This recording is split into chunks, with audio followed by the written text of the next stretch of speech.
Bueno, pues un saludo a toda la comunidad del Rosario de las 11. Mi nombre es Gustavo Mejía y yo soy colombiano, aunque en la actualidad pues vivo en Miami y aquí es donde resido. Y quiero contar un poquitico de mi historia, un poquitico de lo que ha sido la historia del Señor en mi vida. Y para eso comienzo diciendo que pues, crecí en una familia, podría decir yo, muy católica en la ciudad de Palmira, en Colombia.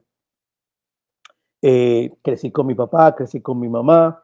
El matrimonio de mi mamá y mi papá, te cuento que fue un matrimonio hermosísimo, hasta mis 7 años. O sea, era tan hermoso que muchas veces yo estaba, por ejemplo, jugando en la calle con mis amigos, con mi hermano, y cuando entrábamos a la casa, mi papá y mi mamá estaban oyendo música y bailando. Y pues esa fue la manera en que nosotros crecimos. O sea, para mí mi papá, te quiero contar, para mí mi papá era como mi héroe. Es más, una de las memorias más grandes que yo tengo fue un día que estábamos elevando cometas o papalotes y yo iba corriendo a toda velocidad y de repente me caí. Y cuando me caí, yo veo que mi papá, que estaba casi a una cuadra de distancia, viene corriendo a toda velocidad y me abraza, me recoge del piso y me abraza y me empieza a sanar la herida. Y para mí esa es una imagen que tengo muy en mi mente porque esa era la imagen que yo tenía de mi papá. Era una persona excepcional, era como el rey de la casa. Pero resulta que cuando yo cumplo 7 años, ese héroe, ese rey, decide irse para otro reinado, se buscó otra mujer y se fue de la casa. Y yo nunca voy a olvidar ese día que él se fue de la casa porque yo me acuerdo, estaba sentado en la sala y él estaba bajando las escaleras y cuando llega a la puerta yo corro y me abrazo de sus piernas, pero en ese momento él estaba un poco molesto y él sacude su pierna y se va. Para mí en ese momento, mientras yo veía que mi papá se iba, era como que se estuviera yendo una parte mía, ¿verdad? O sea, se estaba yendo aquella figura eh, heroica, aquella figura de ejemplo, aquella figura a la que yo miraba porque yo quería un día ser como él, pero de repente como que todo cambiaba. Puedo decir que de ahí en adelante entró en mí un vacío muy profundo, entré en una soledad muy profunda, especialmente porque mi mamá también cayó en una depresión profunda. Yo me volví muy callado, mi personalidad cambió completamente. Y pues claro, los compañeritos del colegio a esa edad no entienden lo que está pasando y al verme que era tan callado empiezan a hacerme bully también en la escuela. Entonces no era solamente el problema de casa, la pérdida de papá, sino el bullying en la escuela. Y todo esto fue poniendo en mí una carga emocional muy grande. Una vez que yo ya entro al colegio, al high school, pues cambio un poco y decido ponerme una máscara del pelado cool, del pelado chévere, y me hago amigo pues de todos mis compañeros y comparto con todos mis compañeros y cambia completamente la dinámica de mi vida. Ahí ya yo tenía alrededor de 15 años. Eh, a los 17 años decido salir de Colombia y venirme a vivir a los Estados Unidos, a la ciudad de Miami. Cuando llego a la ciudad de Miami, pues los primeros 6 meses fueron muy solos, pero después llegó una parroquia y en esa parroquia consigo un grupo de jóvenes que en ese momento me acogen como familia. Y ahí empiezo yo a conocer del Señor. Y fue una historia muy bonita, ¿verdad? Yo empiezo a enamorarme del Señor y a enamorarme de la iglesia y de los grupos y era demasiado activo. Empecé a hacer teatro, porque ese era mi sueño. Yo quería ser actor de teatro y empecé a actuar en el teatro. Empecé también a hacer teatro para evangelizar por medio de las artes. Y estaba como en un momento muy bonito, estaba en un momento de conocer al Señor, de conocer su misericordia, de conocer su amor, pero nunca había trabajado mi herida personal, ¿verdad? Esa partida, ese momento en que se va mi papá de la casa, era algo que yo nunca había trabajado. Y recuerdo que un día estaba yo en un retiro y de repente estoy hablando con un sacerdote y le estoy contando al sacerdote muchas cosas que me han pasado, muchas cosas que he sentido. Y de repente el sacerdote me pregunta, Gustavo, ¿dónde está tu papá? Y yo le digo, mi papá está en Colombia. Y me dice, ¿tú creciste con tu papá? Y le dije, yo no, hasta los 7 años, después él se fue. Y si tienes comunicación con tu papá, y le dije yo, bueno, de vez en cuando hablamos, como una vez al año más o menos. Y me dice el sacerdote, tú sabes que Dios es tu padre y que es tu padre que no te abandona. En ese momento, pues normalmente tal vez eso hubiese sido una buena noticia, Pero para un corazón tan herido y tan roto como el que yo tenía en ese momento, el escuchar que Dios era mi Padre, automáticamente me llevó a identificarlo con el Padre de la tierra. Y me acuerdo que yo le digo al sacerdote ese día, ¿qué? Si mi papá que está aquí en la tierra no se quedó a mi lado, ¿por qué yo habría de querer uno en el cielo? Si mi papá que está aquí en la tierra no estuvo al lado mío para enseñarme a crecer y enseñarme lo que significa realmente ser hombre, lo que significa amar a una mujer, lo que significa relacionarse con las demás personas, si mi papá no estuvo ahí en ese momento tan fundamental de mi desarrollo, ¿para que yo quiera un papá en el cielo? Y ese momento me acuerdo que me retiré, me fui de ese retiro, me fui de ahí, me fui muy herido. Y no quería saber nada de la iglesia, no quería saber nada de Dios. O sea, la sola idea de Dios me incomodaba porque automáticamente tocaba la herida de un padre que me había abandonado. Eh, y empecé a buscar en el mundo llenar todos y cada uno de mis vacíos.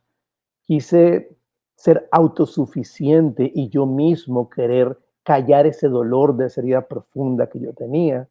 Y empecé a ir de fiesta en Miami, que sobran, y empecé a salir lunes, martes, miércoles, jueves, viernes, sábado, domingo, tomaba muchísimo licor y eso se volvió mi caminar.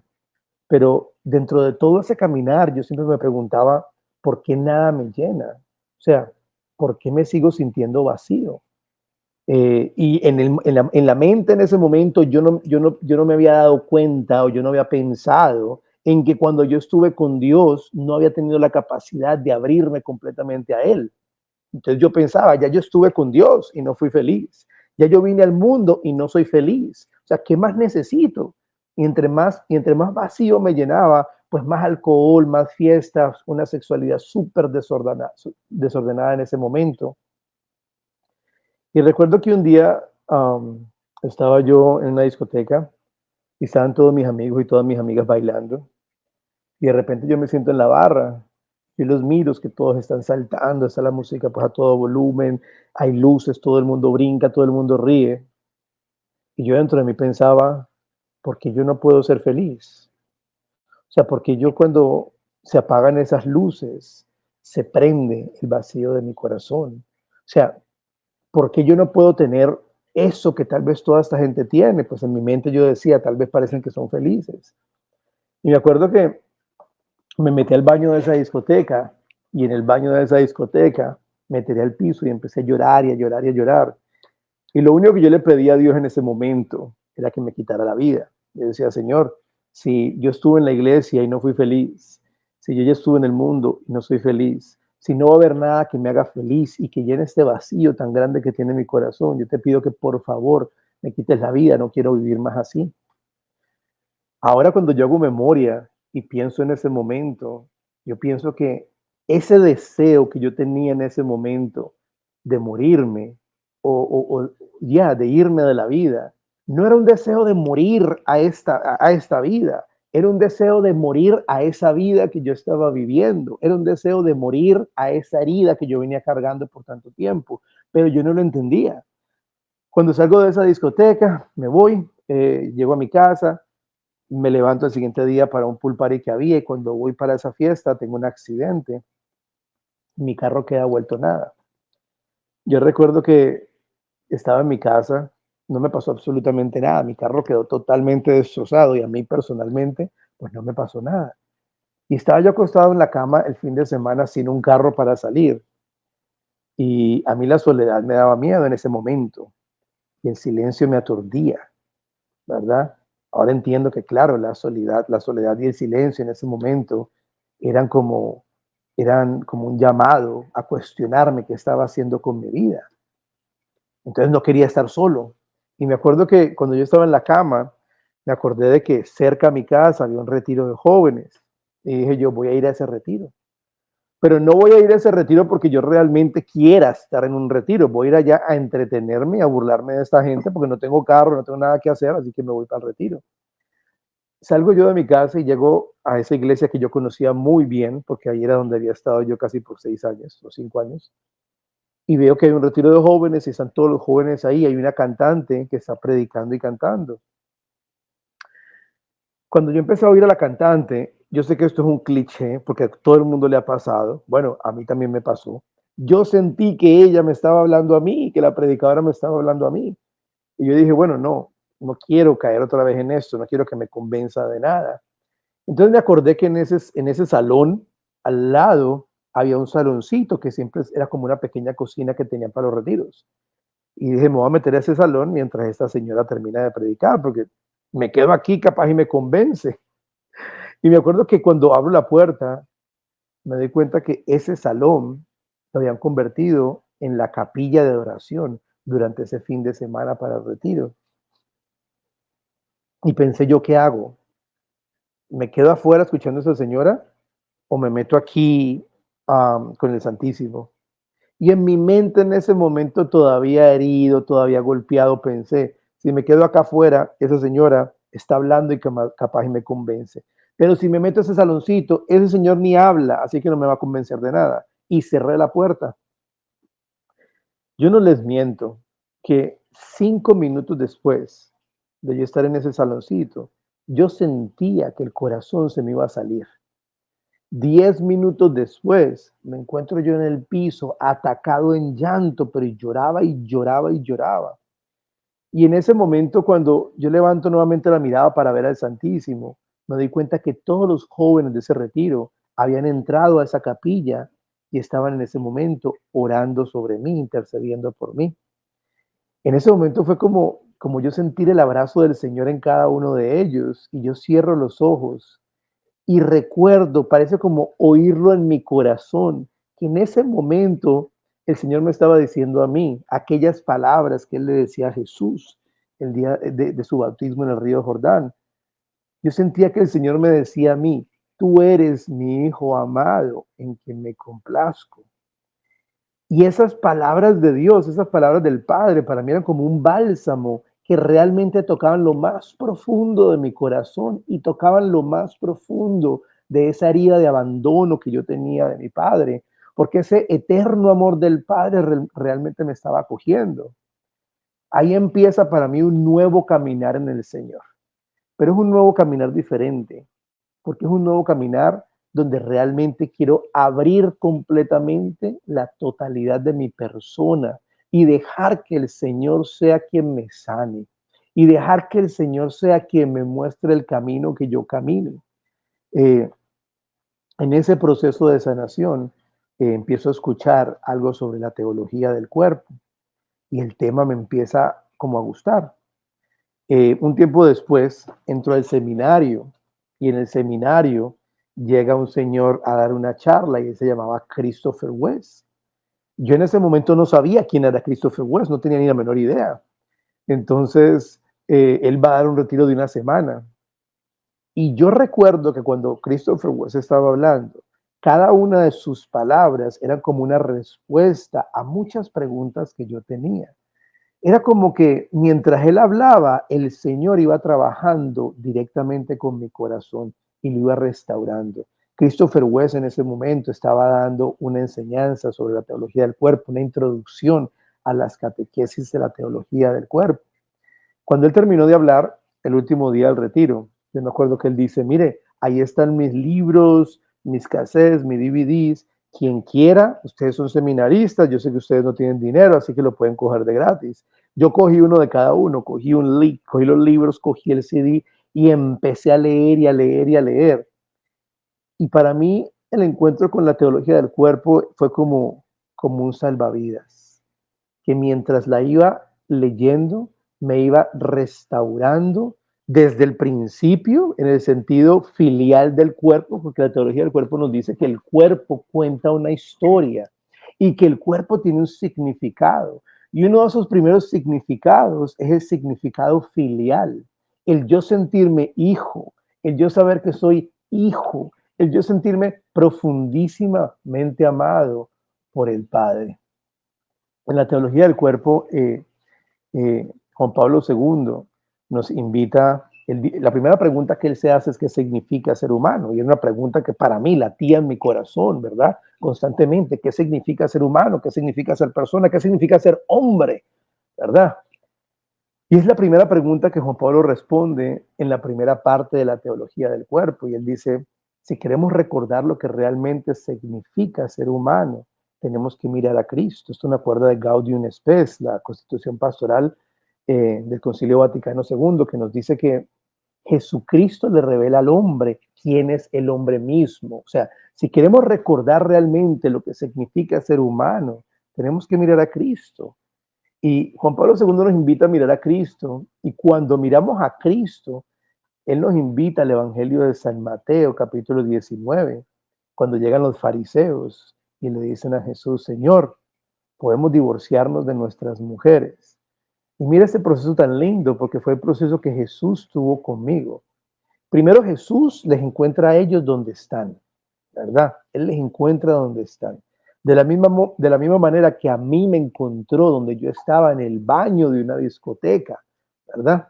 Ahora, Jesucristo al encontrarlos los ama tanto que no los quiere dejar ahí donde están, sino que va a tocar su herida, ¿verdad? Él va a tocar su herida. ¿Cuándo toca la herida? Cuando Jesús le responde: Moisés les dejó divorciarse de sus mujeres por la dureza de su corazón. Cuál era la herida de ese pueblo? La herida de ese pueblo era la dureza de su corazón. De la misma manera, el Señor me encuentra donde estoy y va a tocar la herida más profunda de mi persona, que también era un corazón endurecido. Un corazón endurecido por un abandono, por una falta, ¿verdad? Por esa falta de un papá. Ahora, Jesús les dice a ellos: Moisés les permitió divorciarse de sus mujeres por la dureza de su corazón, pero al principio no era así. O sea, Jesús les dice a ellos: ustedes tienen un corazón endurecido, ustedes tienen un corazón que ha sido herido, pero al principio no era así. Si ustedes quieren recordar realmente lo que significa ser humano, es importante nuevamente volver al principio. Y ahí es donde me encontraba yo, ¿verdad? Yo me encuentro en ese momento, en esa historia, donde el Señor quiere que recuerde que yo me sentí profundamente amado, que el Señor quiere que recuerde que Él es mi Padre. Y ahí empieza mi caminar con toda la teología del cuerpo. Luego de eso vamos a ver que la teología del cuerpo también nos invita a entender el sentido espousal del cuerpo. ¿Qué es el sentido espousal? Es ese sentido en el que nos entendemos como un don, ¿verdad? Donde yo me doy cuenta que yo soy un don para los demás, que la vida se me dio como un regalo, pero que no se me dio solamente para mí, ¿verdad? Porque si me quedo ensimismado, entonces la vida pierde sabor, la vida pierde sentido. Sino que por el contrario, la vida se me da como un regalo para que yo la entregue a los demás. Con un regalo, y esa entrega, cuando uno entrega esa vida, esa entrega es fructífera, da un fruto. Y eso es lo que San Juan Pablo II va a llamar el sentido procreativo del cuerpo. Entonces, el Señor me fue restaurando en cada una de estas facetas, ¿verdad? El sentido filial del cuerpo, el sentido espousal del cuerpo, el sentido procreativo del cuerpo, donde ya yo me di cuenta que yo era un don. Así que ahí continúo mi caminar y empiezo pues, a estudiar más sobre teología del cuerpo.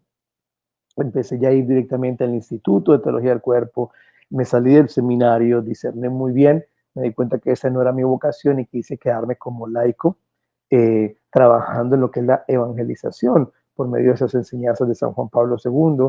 Entonces fui al Instituto de Teología del Cuerpo acá en Filadelfia, en el cual he tomado toda la formación y después decido estudiar psicología y eso es lo que actualmente me dedico, dando terapia, ¿verdad? Como un llamado a poder llevar a los demás esa sanación que el Señor me permitió a mí, ¿verdad? Que el Señor me permitió a mí. Y la mejor manera de hacerlo es precisamente desde la teología del cuerpo.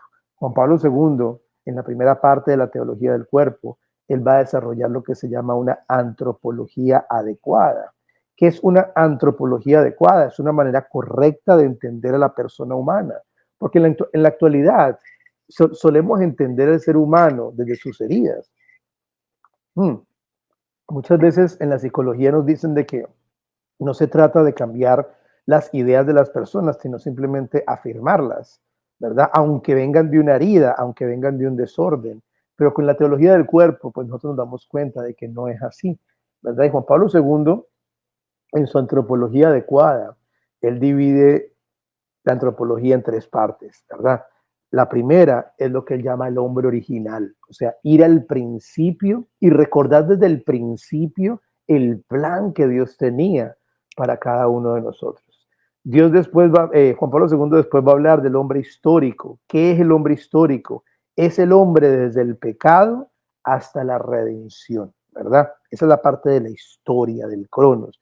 Y después vamos a ver ya lo que es el hombre escatológico, que es ese llamado que nosotros tenemos a la santidad y que al final de los tiempos vamos a ser uno con el amado que es Cristo.